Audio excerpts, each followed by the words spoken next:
konti lang ang bargaining chip natin.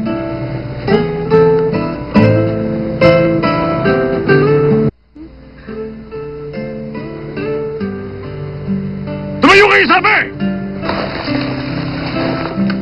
Kayo! Halika! Papa? Papa?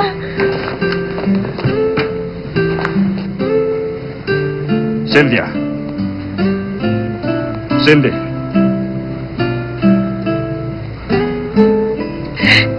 Pati ba naman ikaw? Pasensya na. Ako nagsimula ng gulo. Gayong babalan. Kahit na hindi ako ang ama niya. Cindy, pinanood kitang lumaki at maging dalaga. Ang pagkalugi namin, kasalanan ko. Hindi tama na isakripisyo si Cindy para doon. Cynthia, bala eh. Hayaan mo na. Ako nang bahala. Sa pabrika namin.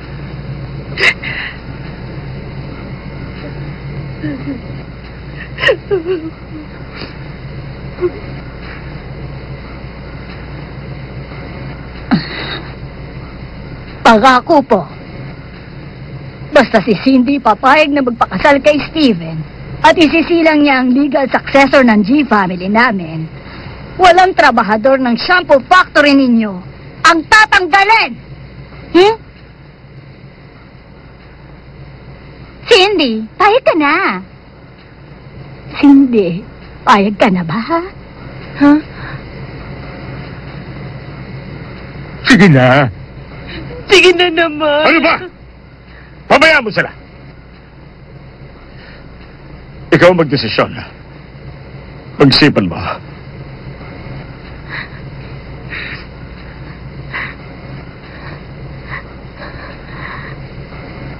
Pero po, wala talaga. Kahit pumayag ang anak ko dyan, baliwala rin kung hindi papayag ang apo nyo. Kung hindi pwede magpakasal ang anak ko dyan dahil masasaktan lang siya. Oo, tama ka. Importante sa akin ang opinion mo. Ganito, pag-uusapan namin ito ng pamilya ko, ha? Pagkatapos magpasya tayo. Basta bigyan mo lang kami ng 10 minutes. My love, so sweet, pangako sa iyo, ikaw lang ang iibigin ko.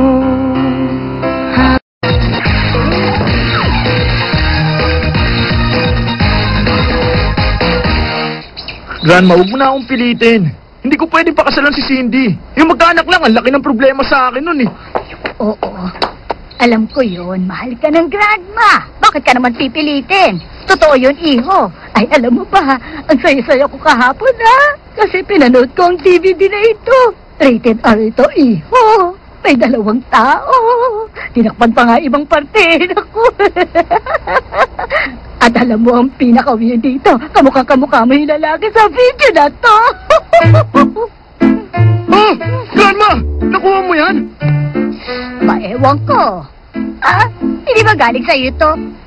Baka nakuha ko ito dun sa kwarto mo. Bakit hindi ko na maalala? Weird naman, ano? Ay, Grandma. Huwag ka na nga magbiro. Kapag pumalat ang disc, apektado si Ana. Pati na rin ang kumpanya natin. Ano ka ba? Alam ko naman yun, no? Huwag ka mag-alala. Tutulungan kita. Sige po.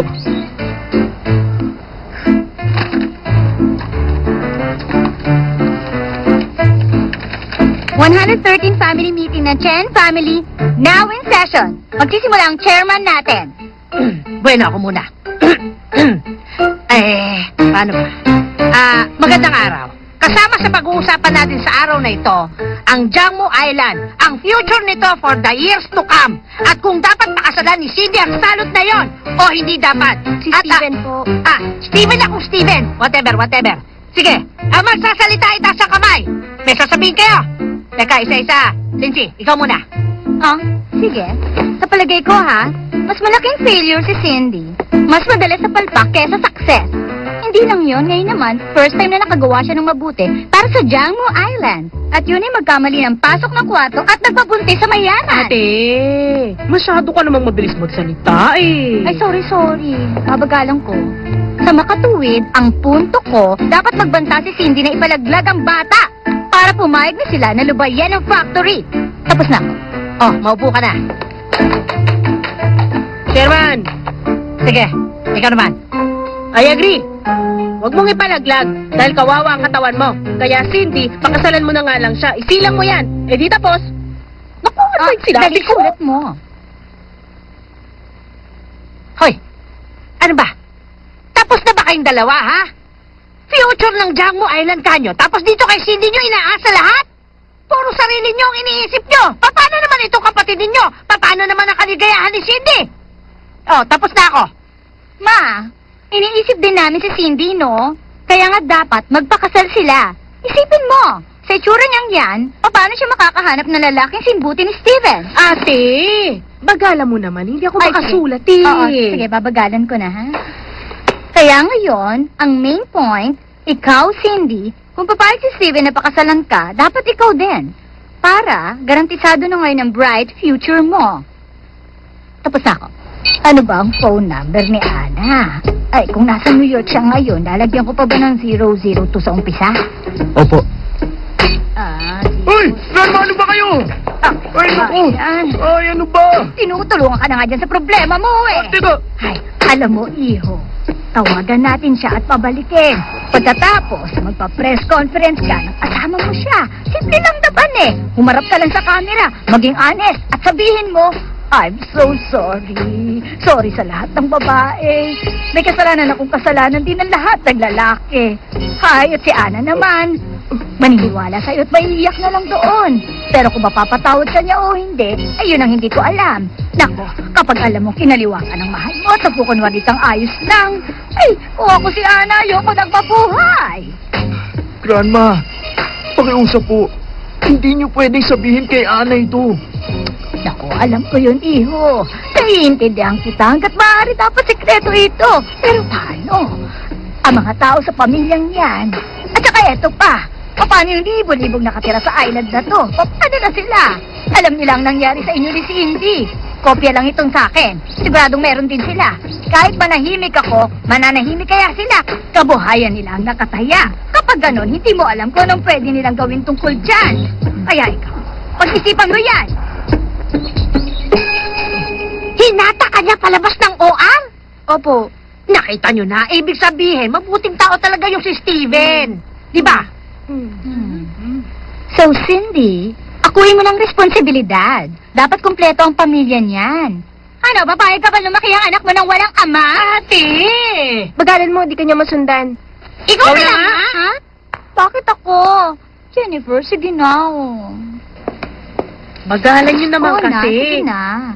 Kaya ngayon, ang main point ko dito, Cindy, whether para sa Jiangmu yan, o para sa magiging anak mo, ikaw ang nararapat na maging daughter-in-law. Yun lang. Oh, tapos na. Opo. Oh, sige. Ako naman po, Oh, sige. Ikaw na. kahit pumayag ako magpakasal, paano naman kung siya may ayaw po? Ha?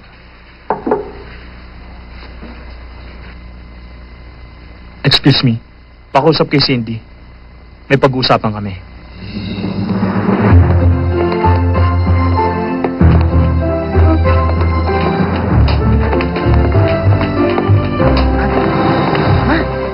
Narinig mo? Sabi niya, meron daw silang pag-uusapan ni Cindy. Hindi kaya yung... Bakit wala na lang siya pumasok dito?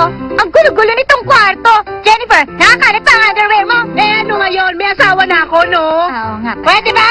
Sino may gusto makakita nun? Mo, alam ko na. Favorite ni Jojo yan! Laki-laki ng underwear mo, mahiya ka nga.